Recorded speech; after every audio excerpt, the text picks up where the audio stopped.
Assalamualaikum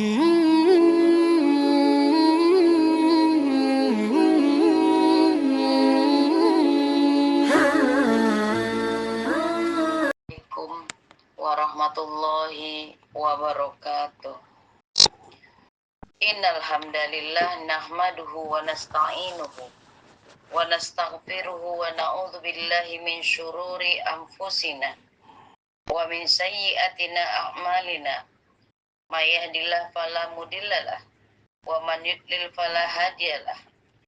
Asyhadu an la ilaha illallah wahdahu la syarikalah wa asyhadu anna Muhammadan abduhu wa rasuluhu la nabiyya ba'dah. Amma ba'du.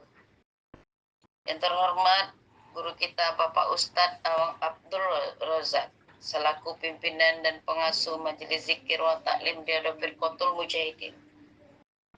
Dan yang kami hormati Bapak-bapak, Ibu-ibu jamaah RFM yang dirahmati Allah Subhanahu wa taala. Pertama-tama marilah kita panjatkan puji dan syukur kepada Allah Subhanahu wa taala atas nikmat iman dan Islam, dan atas karunia-Nya juga kita bisa berkumpul di link majelis Thalabul Ilmi yang mulia ini.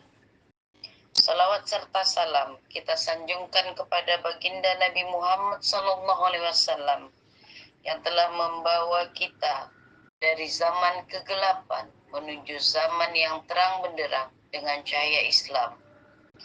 Bapak-bapak, ibu-ibu jamaah rahimakumullah. Untuk memulai rangkaian kegiatan Thalabul Ilmi pada pagi yang berbahagia ini, pada hari Minggu pagi yang cerah, marilah sama-sama kita ucapkan basmalah. Bismillahirrahmanirrahim. Acara selanjutnya adalah kajian kitab Al-Hikam, hikmah ke-198 yang berbunyi, berkata pengarangnya Imam Ahmad Ibnu Athaillah As-Sakandari rahimahullah, rubbama waradatiz zulmu alaika liyu'arrifaka qadra ma manna bihi alaik. Bisa jadi kegelapan datang menyergapmu untuk mengingatkan anugerah Allah atas dirimu, yang akan disampaikan oleh guru kita Bapak Ustadz Awang Abdul Razak, sekaligus ditutup dengan doa. Kepada Bapak Ustadz, waktu dan tempat kita persilakan dengan segala hormat. Assalamualaikum warahmatullahi wabarakatuh. Waalaikumsalam warahmatullahi wabarakatuh. Biar nggak ngantuk, sekali lagi salamnya. Daun salam, daun kentang, daun nanas. Yang menjawab salam, Pak Ustadz doakan hutang-hutangnya cepat lunas. Wah, kenceng nih. Amin. Assalamualaikum warahmatullahi wabarakatuh. Waduh, Masa Allah, jadi banyak kan yang jawabnya ya. Alhamdulillah Pak Ustadz. Innal hamdalillah nusalli wa nusallimu ala Rasulillah wa ala alihi wa sahbihi wa mawalah.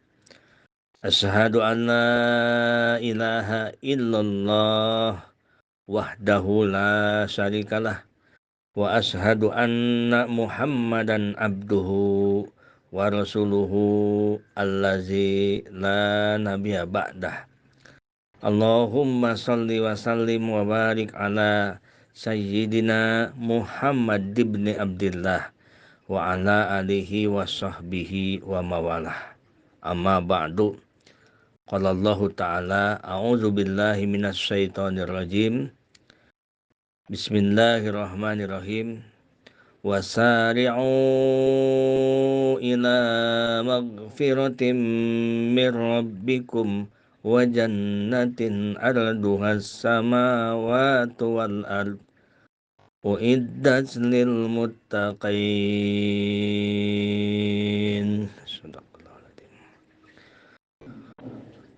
Puji beserta syukur, marilah kita panjatkan kehadirat Allah Subhanahu wa Ta'ala, yang mana pada saat yang berbahagia ini, sesudah kita melaksanakan riadoh anugerah dari Allah, dilanjut dengan berjamaah subuh yang berjamaah, dilanjut dengan kajian ba'da subuh, pesantren kita ba'da subuh.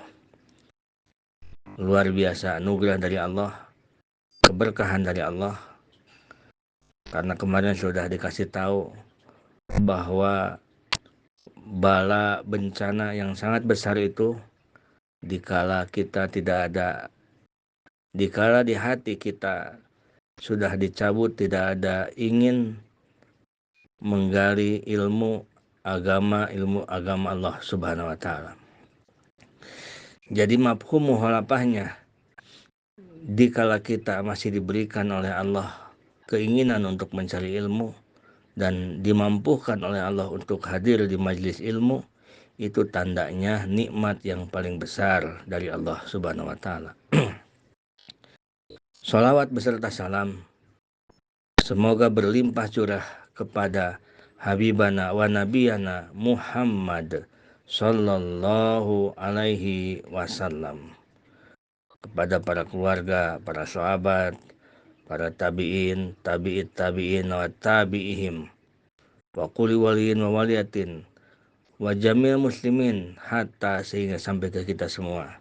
Mudah-mudahan kita semua mendapatkan syafaatul uzma dari beliau kekasih Allah Subhanahu wa Ta'ala. Amin ya Allah ya rabbal alamin. Wa ila mu'alifi hadal kitab al-hikam, pengarangnya yaitu Syekh Al-Imam Ibnu Athaillah As-Sakandari rahimahullah, nafa'anallahu bihi wa bi ulumihi wa asrarih. Al-Fatihah. A'udzu billahi minasy syaithanir rajim. Bismillahirrahmanirrahim. Alhamdulillahi rabbil alamin. Ar-Rahmanir-Rahim. Maliki yaumiddin. Iyyaka na'budu wa iyyaka nasta'in. Ihdinas siratal mustaqim. Siratal ladzina an'amta 'alaihim ghairil maghdubi 'alaihim waladdallin. Rabbighfir lana, amin. Bismillahirrahmanirrahim. Kita lanjutkan di hikmah yang ke-198.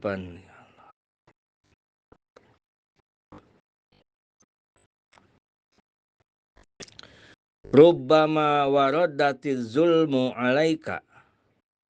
Terkadang datang kegelapan kepadamu. Ini judulnya nih. Rubbama waradatiz zulmu alaika. Terkadang datang kegelapan kepadamu. Liyu'arifaka qadra ma manna bihi alaika. Agar engkau kenal, memperkenalkan Allah kepadamu akan nilai sesuatu yang Allah berikan kepadamu.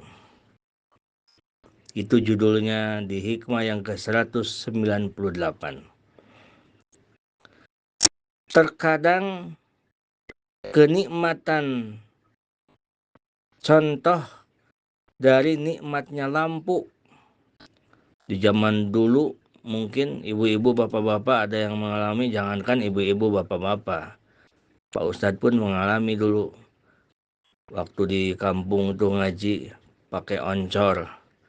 Kalau habis ngaji itu hidung itu pada hitam. Waktu kecil, masih ingat ibu-ibu? Halo? Masih Pak Ustadz. Masih ingat Pak Ustadz. Di mana lampu toko.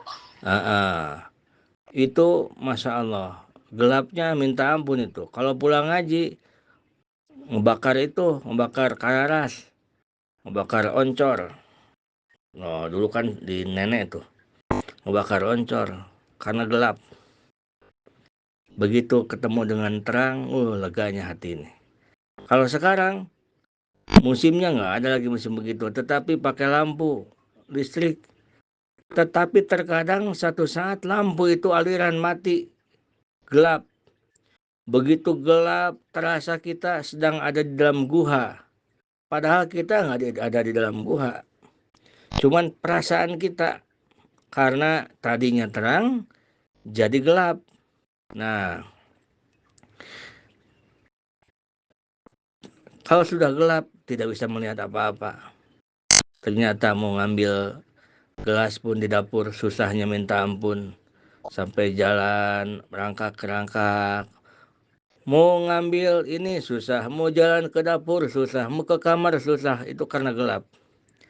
Kenikmatan itu terkadang tidak akan bisa kita rasakan nikmatnya. Gitu. Jadi terkadang nikmat terang itu, nikmat terang lampu nih, tidak akan pernah bisa kita rasakan nikmatnya jika tidak melalui kita merasakan gelap. Oleh karena itu terkadang Allah gelapkan lampu itu. Begitu gelap, dengan digelapkan lampu itu seakan-akan Allah memberitahu ke kita tentang ini loh. Ternyata lampu terang itu nikmat luar biasa. Itu maksudnya di judul di hikmah ini. Terkadang kesehatan dari Allah itu tidak terasa jika itu adalah nikmat dari Allah. Tidak terasa kita.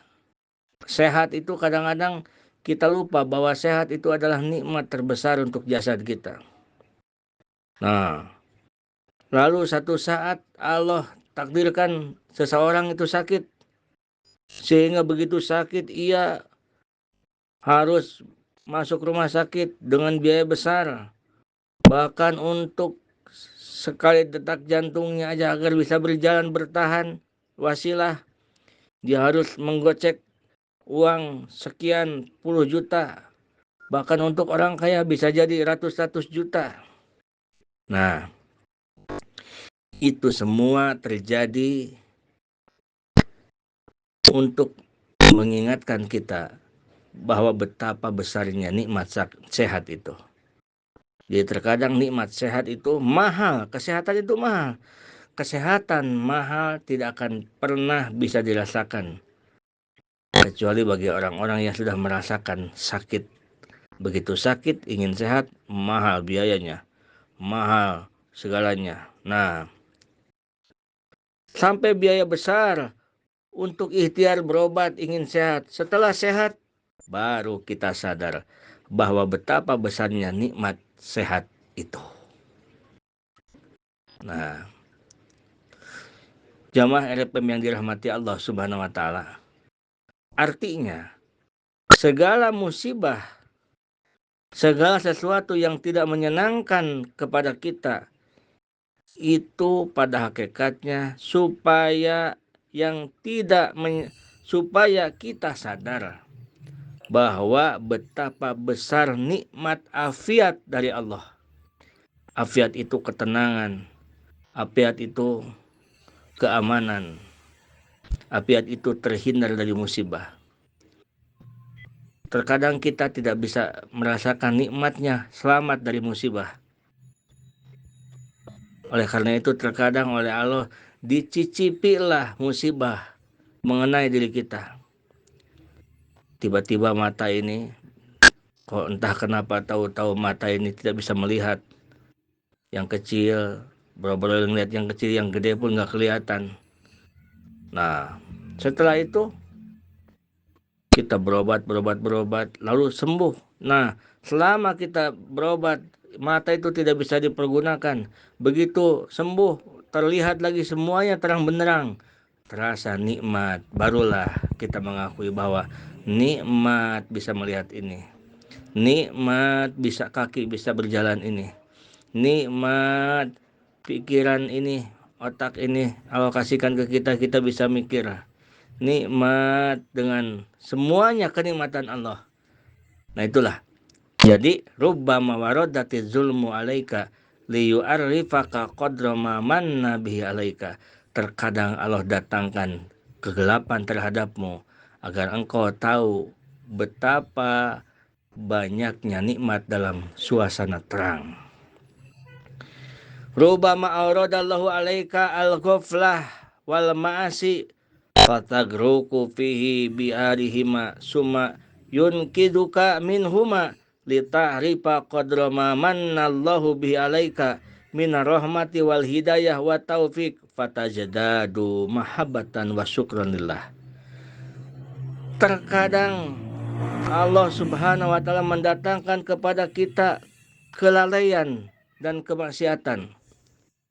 Jangan aneh kalau kita tiba-tiba suka lalai, suka ada maksiat masuk ke diri kita, ke hati atau ke jasmani kita. Itu menandakan bahwa kita wala kuwata, tidak bisa menghindari, tidak ada kekuatan untuk menghindari terpeleset dari dosa. Kita terkadang terjun ke lautan maksiat, lautan dosa.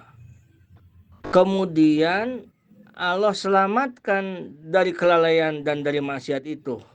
Diberi kita oleh Allah, dimampukan, dibisakan untuk taubat kepada Allah. Ternyata itu ada hikmahnya, agar kita mengenal nilai rahmat Allah, agar kita mengenal nilai hidayah Allah, agar kita mengenal nilai taufik dari Allah Subhanahu wa taala. Taufik dan hidayah serta rahmat itu mahal luar biasa. Nikmat yang sangat luar biasa, terkadang tidak terasa oleh orang yang selalu taat kepada Allah. Orang yang tidak pernah melakukan dosa terkadang kurang begitu terasa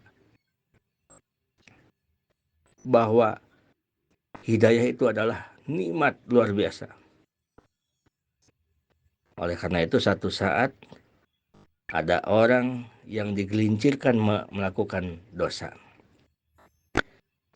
Kalau kita betapa anugerah dari Allah, nikmatnya dari Allah, kita bisa bangun malam.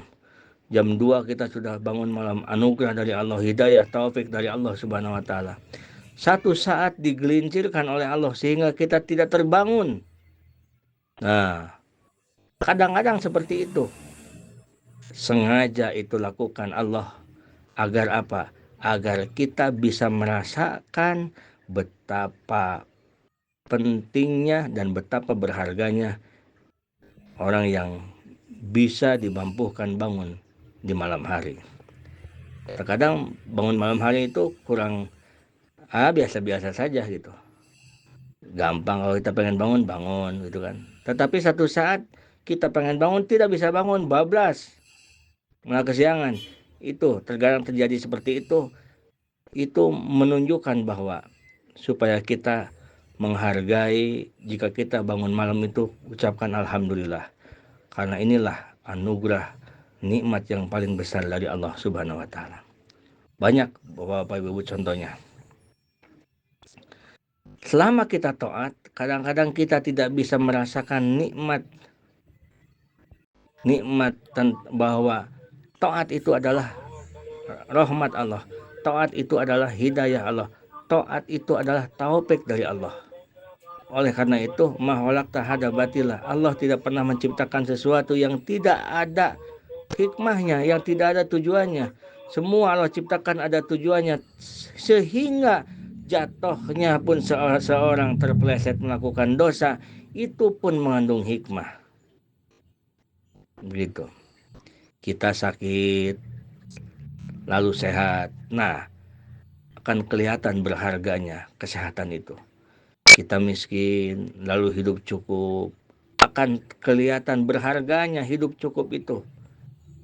Kalau kita selamanya hidup cukup, tidak pernah miskin, kita akan merasakan kurang terasa berharganya hidup cukup itu. Betul tidak Ibu?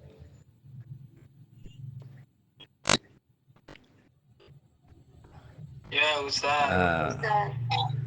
Ya, jadi semuanya musibah yang menimpa diri kita, semuanya musibah dohir, musibah batin, terpeleset dengan dosa, semuanya seharusnya menjadikan tambah-tambah yajdadu mahabbatan wa syukran.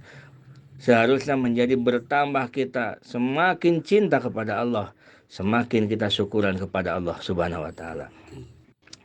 Jamaah RFM yang dirahmati Allah Subhanahu wa taala. Ibtila'ul abdi bil maksiati tarotan yakunu torda wa tarotan takdiban wa tarotan takriban. Diujinya manusia, diujinya seorang hamba, dibalaikannya seorang hamba dengan melakukan maksiat. Jadi maksiat itu bala, musibah. Tetapi yang musibahnya itu ruhani. Kalau kita lagi jalan keseleo, itu musibahnya jasmani. Kalau kita lagi tiba-tiba lagi jalan lalu kena debu, tidak bisa melihat mata, itu musibah jasmani. Kalau orang melakukan maksiat, musibah, tetapi yang musibahnya ruhani. Yang dibalanya itu, yang diberi musibahnya itu ruhani. Nah, bala dalam maksiat itu bisa diartikan 3 arti. Jika seseorang melakukan maksiat, bisa diartikan dengan 3 arti. Bisa torda, bisa takdiba, bisa takriba. Apa itu torda? Bisa itu pengusiran dari Allah. Bisa takdiba, pendidikan dari Allah. Bisa dosa itu adalah untuk mendekatkan kepada Allah Subhanahu wa taala. Jamaah RFM yang dirahmati Allah Subhanahu wa taala. Bala dalam maksiat itu bisa diartikan torda, pengusiran dari istananya Allah Subhanahu wa taala, dikeluarkan dari hadrat Allah Subhanahu wa taala. Contoh Nabi Adam alaihissalam. Nabi Adam dikala beliau sedang ada di surga, lalu terbujuk, terayu oleh iblis sehingga memakan buah holdi.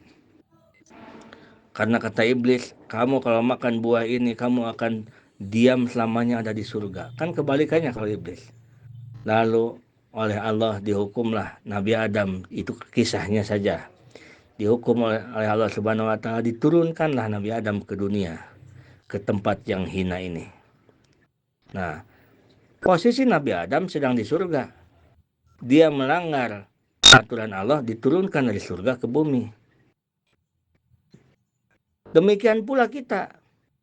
Apabila kita melakukan maksiat kepada Allah, apabila kita melakukan sesuatu yang dilarang oleh Allah, sebenarnya kita diusir oleh Allah. Tetapi karena kita sudah di dunia, bukan jasad kita yang diusir, tetapi diusir dari istananya Allah, dari hadrat Allah. Lebih mudahnya kita diusir dari rahmat Allah Subhanahu wa taala. Sama kita pun diusir. Tapi kita tidak terasa diusir Allah karena kita sudah di dunia. Kalau Nabi Adam kan kelihatan banget lagi di surga, diusir ke dunia. Kalau kita posisi sudah di dunia, itu andai kata kita di surga, sama kita akan diusir seperti Nabi Adam. Tetapi karena kita sudah di dunia, usiran itu tidak terasa oleh kita. Padahal begitu kita melakukan maksiat, ada yang torda, diusir dari rahmat Allah. Begitu maksiat, diusir dari rahmat Allah Subhanahu wa taala.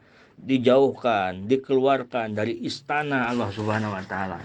Mana orang yang suka bertamu dengan istananya Allah? Orang-orang yang suka ibadah, orang-orang yang bangun malam, itu kan selalu diundang ke istananya Allah Subhanahu wa taala.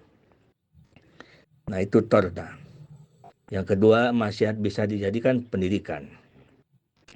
Yang ketiga, maksiat itu bisa yang menjadikan mendekatkan diri kepada Allah Subhanahu wa taala. Faida asmarat ta'alluqan biha kana torda. Apabila maksiat itu membuahkan ketergantungan kepadanya, setiap maksiat yang diulang-ulang, sudah maksiat, bukannya tobat, lakukan lagi. Katanya udah mau berhenti, lakukan lagi, terus aja. Setiap maksiat yang diulang-ulang lagi dikerjakan, itu berarti torda, pengusiran. Kalau maksiat yang sama diulang-ulang, itu namanya torda. Seperti habis minum mabok-mabokan, besoknya minum lagi, besoknya minum lagi, habis judi besoknya judi lagi. Itulah maksiat yang torda. Artinya si pelaku maksiat diusir dari istana Allah, diusir dari keagungan Allah, diusir dari rahmat Allah Subhanahu wa taala. Wa idan kasarot wa zalla kana ta'diba. Yang kedua, apabila maksiat itu menjadikan sakit hatinya sakit karena maksiat itu, membuahkan kehinaan. Duh, saya merasa hina di sisi Allah, sakit hati saya. Sebetulnya saya nggak mau melakukan maksiat ini, tapi terpaksa, ya Allah, saya nggak kuat, sehingga saya tiba lagi maksiat. Merasa hina diri kita. Dan maksiat ini bukan yang sama. Setelah melakukan maksiat yang pertama, dia tobat, jatuh lagi yang kedua, beda lagi maksiatnya, bukan sama. Karena kalau hal maksiatnya sama-sama itu juga, itu torda kalau itu. Kalau ini dia melakukan maksiat, setelahnya merasa hina dirinya di sisi Allah, hina dirinya di orang-orang yang soleh. Nah, bila maksiat membuahkan seperti ini bukan pengusiran, tetapi pendidikan. Jadi satu saat oleh Allah diterjunkan melakukan maksiat, dididik oleh Allah untuk merasakan dirinya hina di sisi Allah, sehingga merasakan dirinya tidak berdaya, tidak punya kekuatan untuk menghindar dari maksiat. Nah, itu yang kedua. Wa ida asmarot inabatan kana takriba. Yang ketiga, apabila maksiat itu membuat taubat kepada Allah. Dengan maksiat itu kita menjadikan orang yang taubatan nasuha, taubat kepada Allah. Maka maksiat itulah yang menyebabkan dia dekat dengan Allah Subhanahu wa taala. Setelah maksiat, terpeleset maksiat, dia tobat kepada Allah, salat tobat, mandi tobat, terus minta ampun sama Allah, dikit-dikit ampuni ya Allah, ampuni ya Allah. Itulah dengan maksiat dia jadi dekat kepada Allah Subhanahu wa taala. Itulah tanda-tanda maksiat. Apakah itu pengusiran atau pendidikan atau untuk mendekatkan kepada Allah Subhanahu wa taala. Jadi maksiat seseorang yang dilakukan itu bisa dia termasuk golongan torda yang diusir oleh Allah dari rahmatnya.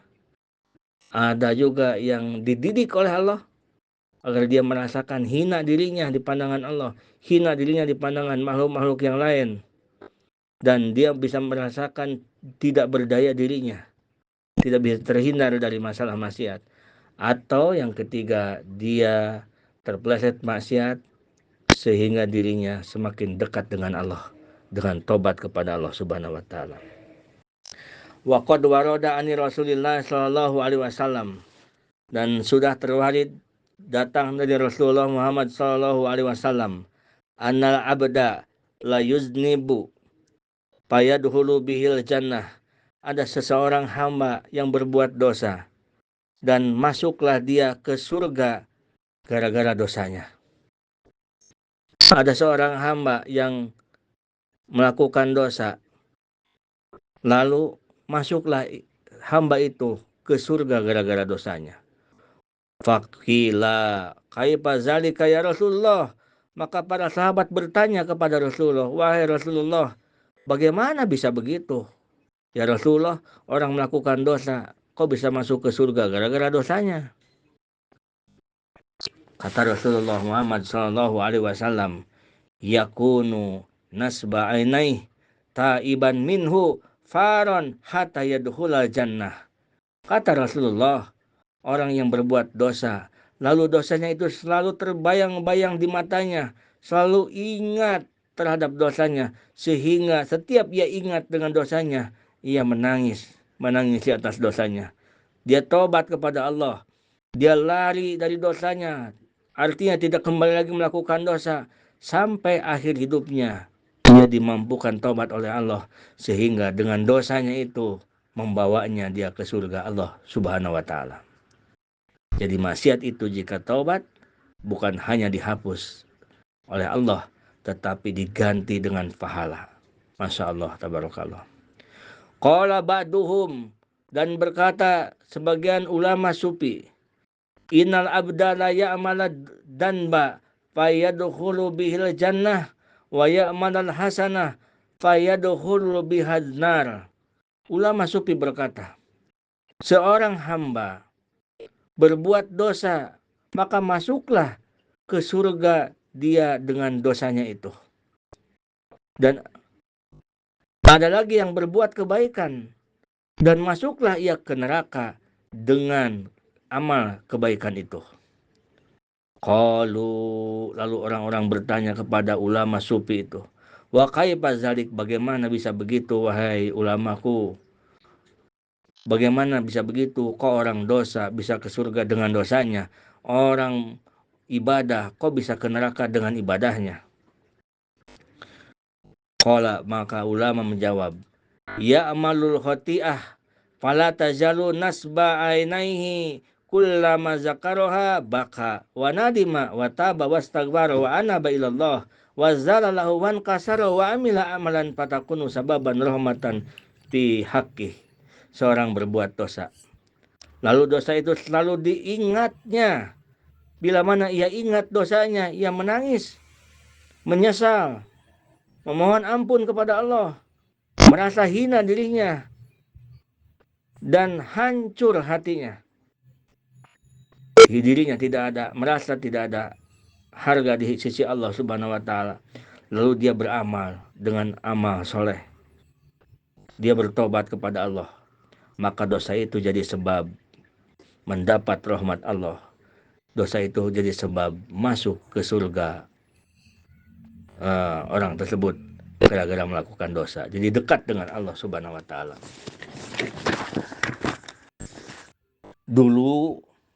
Padahal dulu itu dia seorang rampok, dulu itu seorang penjudi, padahal dulu itu dia seorang penjinah, padahal dulu itu dia seorang pemabuk.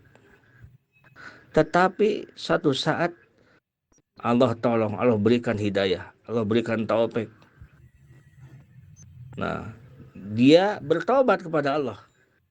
Kalau ingat dosa-dosanya, dia itu menangis sedih, menyesal, mohon ampun, dikit-dikit ampuni ya Allah, ampuni ya Allah. Nah, itu dengan dosanya dia akan dimasukkan ke surga Allah Subhanahu wa Ta'ala. Gara-gara dosa jadi dekat kepada Allah Subhanahu wa Ta'ala. Yang selanjutnya, wa ya'malul hasanah fala tajalu nasba ainaihi yamunnu biha wa yura'i biha wa ya'taddu biha ala rabbih wa ala al-khalqi wa yatakabaru biha wa yata'ajjubu minan nas kaifa la yu'addimunahu wa la yukrimunahu fala yazalu hadil umur bihi hatta tudhilahu nar. Yang selanjutnya ada hamba Allah yang selalu berbuat kebaikan, selalu bersedekah, selalu berbuat amal-amal ibadah, selalu menolong orang, selalu ibadah yang ia lakukan, banyak sekali ibadahnya. Senantiasa ibadahnya itu selalu diingat-ingat, terus ingat. Kebaikannya itu ingat. Dulu pernah bantu orang, ingat terus. Dulu pernah melakukan ibadah-ibadah ini, ingat terus. Dia sebut-sebut kebaikannya kepada orang lain. Dia riakan kebaikannya itu. Dia sombong dengan kebaikannya. Kalau orang lain yang tadi dia itu dosanya minum arak, judi. Kalau dia dosanya nggak minum arak, nggak judi, tetapi lebih parah dia itu. Dia menganggap dirinya lebih benar dari orang lain. Dia menganggap dirinya lebih suci dari orang lain. Karena orang lain nggak pernah mau ngaji, kalau dia suka ngaji. Karena orang lain nggak pernah mau tahajud, dia suka tahajud. Dia merasa suci dirinya. Dia merasa benar dirinya itu lebih mulia dari orang lain. Dan dia itu heran, kok orang seperti saya yang melakukan amal soleh baik, baca Quran tidak ketinggalan, sholawat tidak ketinggalan, tetapi doa saya nggak diijabah, idlal kan? Gitu. Kok kenapa saya itu udah berbuat baik dengan dia, tapi dia itu kok nggak ngebalas kebaikan saya minta tolong dikit aja dia nggak mau. Wah, dasar orang nggak punya pikiran. Mana itu menyebut-nyebut kebaikan.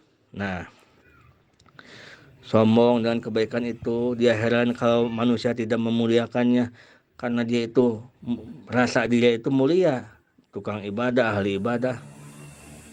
Orang kalau nggak memuliakan dia itu heran.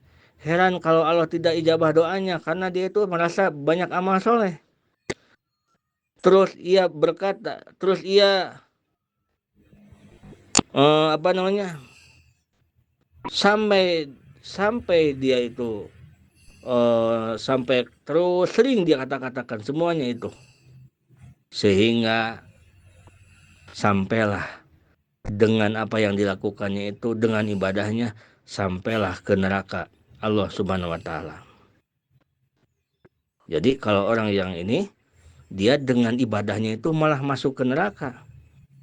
Karena dengan ibadahnya dia terus mengingat-ingat kebaikannya, mengingat-ingat ibadahnya, mengingat-ingat dia pernah sedekah ke masjid pernah diingat-ingat. Jadi kita jika melakukan kebaikan itu harus seperti membuang batu di laut. Jangan pernah diingat-ingat. Setiap kebaikan yang selalu diingat terus, itu diantara tandanya kebaikan itu tidak diterima oleh Allah Subhanahu wa Ta'ala. Kalau kita pernah melakukan kebaikan, entah itu ibadah tahajud, entah itu apa, entah itu kita membantu orang, lalu kita ingat terus,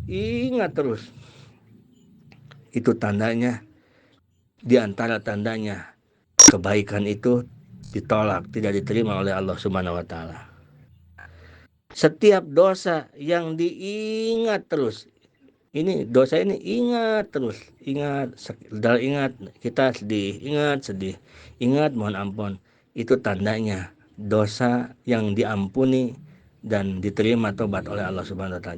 Jadi kebalikannya, kalau kebaikan itu, kalau selalu kita itu ingat bahwa kita itu pernah melakukan kebaikan ini, kalau diingat-ingat terus kebaikan itu pertanda kebaikan tersebut tidak diterima oleh Allah Subhanahu wa Ta'ala. Tetapi kalau dosa, kita selalu ingat dengan dosa kita, ingat lagi dosa yang dulu ini, ingat lagi dosa, itu pertanda dosa kita sudah diampuni oleh Allah Subhanahu wa Ta'ala. Jadi sebaliknya, kalau dengan dosa kita tidak pernah ingat, itu pertanda kita harus banyak istighfar, harus hadirkan dosa-dosa itu.